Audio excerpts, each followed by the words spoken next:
Hey everyone, welcome to my channel. तो friends, आज इस वीडियो में हम बात करेंगे कि आप इग्नू का एग्जामिनेशन फॉर्म कैसे फिल कर सकते हैं।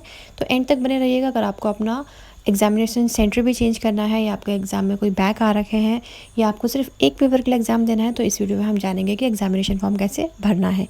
तो देखिए, गूगल पे आप टाइप करेंगे इग्नू एग्जामिनेशन फॉर्म। जैसे आप इग्नू एग्जामिनेशन फॉर्म 2024 फिल करेंगे, क्योंकि हम दिसंबर 2024 के लिए फॉर्म भरेंगे, अभी जो एग्ज़ाम हाल ही में होने वाले हैं। तो ऐसे कुछ खुल के आएगा आपके पास, आपने इसको क्लोज़ कर देना है। फिर देखिए, यहाँ पे डिटेल्स हैं, इंस्ट्रक्शंस हैं फ़ीस के, जैसे कि आपके फर्स्ट सेमेस्टर और सेकंड सेमेस्टर के 200 रुपीज़ पर कोर्स इसमें आपके फ़ीस रहने वाली है। और ये जो 15 अक्टूबर इसकी लास्ट डेट है और 16 अक्टूबर से 1100 रुपीज़ इसके आपकी लेट चार्ज लगने वाले हैं। तो आप देखिए, यहाँ पे जैसे ही आप नीचे स्क्रॉल डाउन करेंगे, डिक्लेरेशन का एक टिक दिखेगा आपको, चेक बॉक्स पे क्लिक कर लेना है और proceed to fill examination form पे क्लिक करना है। तो देखिए, जैसे मैंने क्लिक किया proceed to fill examination form में, ऐसा कुछ इंटरफेस आपको दिखेगा। यहाँ से आप दिसंबर 2024 वाले सेशन के लिए एग्जामिनेशन फॉर्म भर सकते हैं। अपना प्रोग्राम डालेंगे, अपना एग्ज़ाम स्टेट डालेंगे, कहाँ पे आपको एग्ज़ाम देना है, एग्ज़ाम सिटी, एग्ज़ाम सेंटर। ठीक है, तो एग्ज़ाम सेंटर देखिए मैंने लिया दिल्ली एनसीआर। तो आपको देखना है कि दिल्ली एनसीआर में कौन कौन सा एग्ज़ाम सेंटर अगर अवेलेबल है, तो आप ये वाले पोर्टल जो मैंने आपको पहले दिखाया डिक्लेरेशन पे टिक करके, तो इसको थोड़ा सा स्क्रॉल डाउन करेंगे, नीचे आएंगे, click here to examination tentative exam list, इस पर क्लिक करेंगे। और जैसे आप मैंने दिल्ली लिया, तो दिल्ली पे क्लिक करने के बाद मुझे अगर जानना है कि दिल्ली में कौन कौन सी जगह, कौन कौन से स्टडी सेंटर में एग्ज़ाम्स हो रहे हैं, तो यहाँ पे मैं दिल्ली कर सबमिट कर दूँगी। उसके बाद देखिए, जितने भी सेंटर है एग्ज़ाम सेंटर दिल्ली एनसीआर में, सारे की लिस्ट ऐसे आपके पास आ जाएगी। इसमें से कोई सा भी आप ले सकते हैं जहाँ पर आपको नज़दीक पड़ेगा। इसके अलावा मैं आपको एक बात और बता दूँ, अगर आपका आरसी दिल्ली है, आपका स्टडी सेंटर दिल्ली है, बट आप अब दिल्ली में अवेलेबल नहीं हो उस टाइम पे, आप कहीं और एग्ज़ाम देना चाहते हो, लाइक आप चंडीगढ़ देना चाहते हो, चेन्नई देना चाहते हो, देहरादून देना चाहते हो, आप चंडीगढ़ में अगर लिस्ट देखना चाहते हो कि आप चंडीगढ़ में हो, पर यहाँ पे कहाँ कहाँ पे न्यू सेंटर्स हैं जहाँ आप एग्ज़ाम दे सकते हो, आप चंडीगढ़ पे यहाँ पे क्लिक करेंगे और सबमिट पे फिल करेंगे। जितने भी चंडीगढ़ में अवेलेबल हैं एग्ज़ाम सिटी सेंटर्स, ऐसे आपको खुल के आ जाएंगे और इसमें से कोई भी आप एग्ज़ाम सिटी सेंटर ले सकते हैं, यहाँ पे जाके चूज़ कर सकते हैं एग्जामिनेशन सेंटर रीजन। तो ये सबसे एक अच्छी इंपॉर्टेंट बात है। तो यहाँ पे उसके बाद आपको कैप्चा फिल करना है, सबमिट करना है, जहाँ भी एग्ज़ाम देना चाहते हैं आप एग्ज़ाम दे सकते हैं ईजिली। इसके बाद आगे हम फॉर्म फिल करते हैं। जैसे मैं इसको सबमिट करूँगी, तो ऐसे फॉर्म फिल का ऑप्शन मेरे पास आएगा, अब एग्जामिनेशन फॉर्म यहाँ भरा जाएगा। इसके बाद देखिए, जो डिटेल्स फिल्ड हैं वो ऑलरेडी फिल्ड आएंगी। इसके अलावा आपको यहाँ फिर से सिलेक्ट एग्जामिनेशन सेंटर चेक करना है, जो आपने अभी लास्ट में भरा था, जहाँ पे एग्ज़ाम देना चाहते हैं। तो उस सिटी के अंदर, उस स्टेट के अंदर जितने भी लोकल आपके स्टडी सेंटर्स आएंगे इग्नू के, जहाँ जहाँ एग्ज़ाम्स हो सकते हैं, जितने भी एग्ज़ाम सेंटर्स आएंगे, आप अपना नियर बाय एग्ज़ाम सेंटर यहाँ से ले सकते हैं। आपके पास वही लिस्ट खुलेगी जो आपने बाहर अभी चूज़ किया था। ठीक है, तो सारी लिस्ट मेरे पास खुल के आ गई। लाइक मुझे जो द्वारिका अगर पास पड़ता है, तो मैं द्वारिका सेक्टर 2 ले लेती हूँ। एड्रेस यहाँ पे आपके पास फील्ड आएगा जो आप इग्नू में रजिस्टर्ड है। इसके अलावा अगर आप एड्रेस चेंज करना चाहते हैं, तो आप यहाँ पे येस और नो पे क्लिक करके एड्रेस चेंज कर सकते हैं। ओके, अपना डेट ऑफ बर्थ आप यहाँ फिल करेंगे। अगर मैं येस करूँगी तो यही रहेगा, नो करूँगी तो मैं दूसरा एड्रेस यहाँ पे डाल सकती हूँ।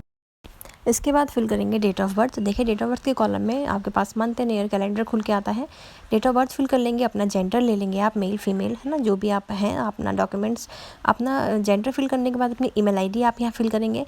Correct email ID, correct mobile number आपको यहाँ फिल करना है, क्योंकि इसमें आपके जितने भी अपडेट्स हैं ईमेल पे आएंगे। उसके बाद यहाँ पूछा गया है आर यू पीडब्ल्यूडी कैंडिडेट, तो आपको येस और नो में यहाँ बताना है।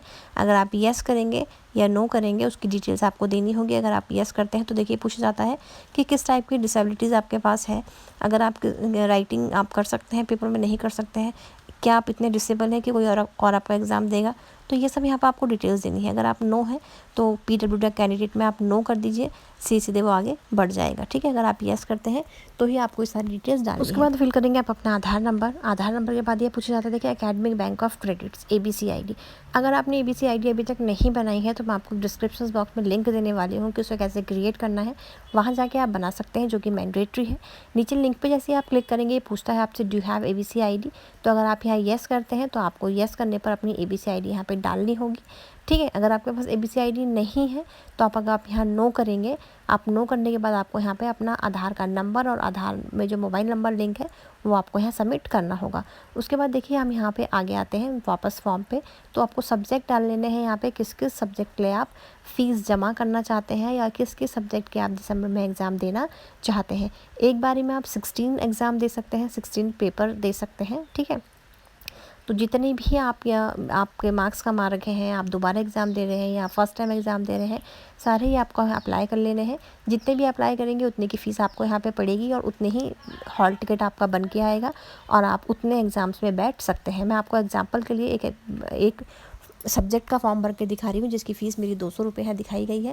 ठीक है, तो मैं अपनी फ़ीस को जैसी प्रोसीड करूँगी, यहाँ पे नाउ का ऑप्शन आपके पास आ जाएगा।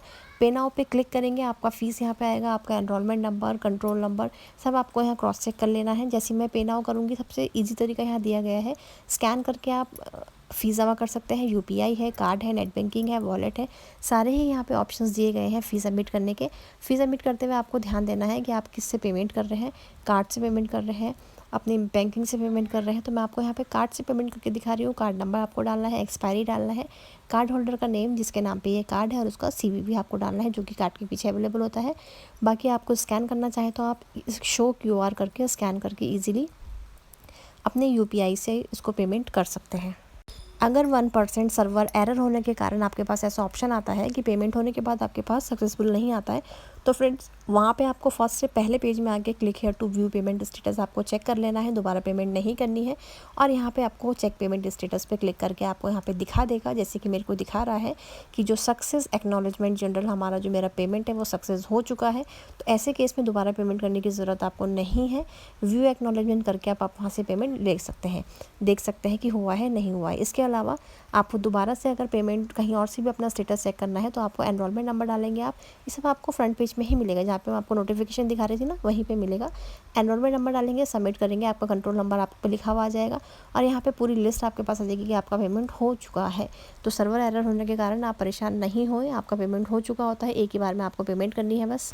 फ्रेंड्स, होप आपके लिए वीडियो यूजफुल रही हो, so don't forget to subscribe my channel, like and share and thanks for watching. आप यहाँ से इन फ्यूचर के लिए अपनी यह प्रिंट सेव कर सकते हैं।